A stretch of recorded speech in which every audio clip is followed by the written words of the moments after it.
Hey, it's Squidly. On this trip that I'm on, I decided I wanted to bring some of my budget gear. I think a lot of times YouTubers catch a lot of criticism, and I think sometimes it's rightly brought on themselves, about using only high-end gear and promoting that. And on this trip, I wanted to use some of my budget gear and demonstrate that that budget gear is just as useful and usable as some of the high-end stuff that I have. So on this trip, I have 4 pieces of gear that I wanted to show you that I'm using on this trip. And just to give you an idea, last night we had basically an all-night rain. It was not a hard rain, just kind of a light rain, but it was just about all night, and all of this gear did just fine. So let's get started. When choosing gear, you can pick 3 qualities of that gear. It can be budget, it can be lightweight, and it can be durable. And of those 3, you can pick 2 because you're not going to get all 3 of them. And so on this gear, I basically went through that process, and these are the pieces I got for the budget gear that I'm going to use on this trip. So the first one that I want to talk about is my tent. This is the Hike and Bike Zion One Person.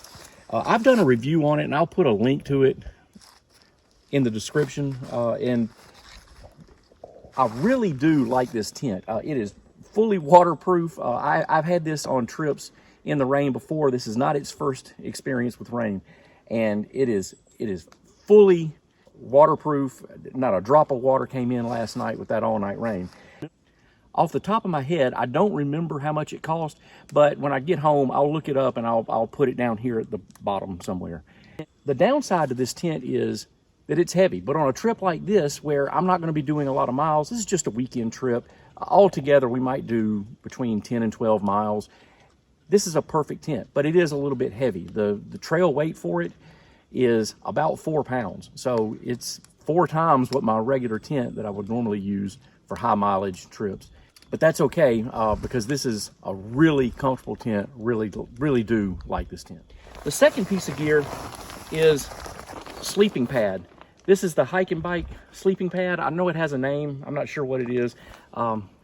Again, I'm going to look it up when I get home, and I'll give you the weight of it and how much it cost. And this particular one, when my wife ordered this at Christmas, she got this for a deep discount when she ordered the tent for me. So the thing about this sleeping pad is it's thick, it is super comfortable, and it's wide. It's not tapered. You can see that the foot end is just as wide as the head end. Really enjoy sleeping on this, but it's not insulated like some of the other sleeping pads. And so on a trip like this where the low was in the 50s, it was fine. I have used this before on a trip that got down close to the freezing point, and it was okay there. Not sure I would go much lower than that. The third piece of gear is my sleeping bag. The price of it, and I'll look it up and I'll put it in the bottom. I know that it's on the shoulders of $200, and you might look at that and go, well, Squidly, that's not really that budget. Well, it kind of is, but for a quality piece of gear that's down and is durable and will keep you warm, you're going to still have to pay for it. You can't get that stuff for free. So, but compared to what you might get with some other companies that are the more high-end, this is inexpensive in comparison. I really like this line of sleeping bag. I have really enjoyed these. I have 2 of them. In fact, I like this one so much, I bought another one that was a lower rated temperature. The fourth piece of gear is the Osprey Kestrel 48 backpack. Now, when I bought this, it was I bought it as kind of a stopgap between some older gear that I had. I had an older backpack that honestly I'd been using for 20 years, and it was still functioning. It was old technology, and it was super heavy.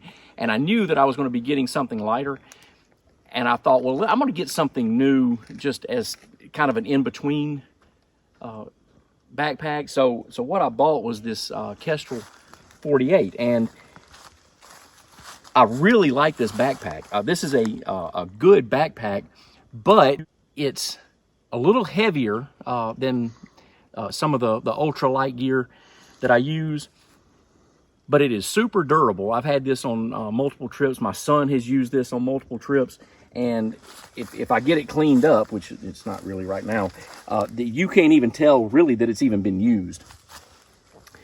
And again, just like I've been doing all along, I don't know off the top of my head what the price tag was, but I do know it was on the shoulders of about $200. And I'll look it up and I'll put the price down here somewhere.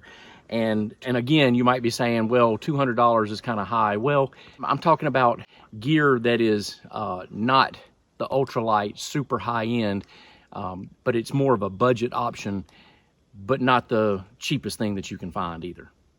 Okay, that was 4 pieces of budget gear that I'm using on this particular trip.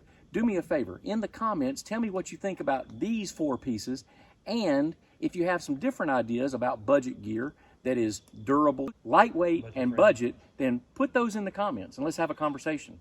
Thanks for watching, and I'll see you next time.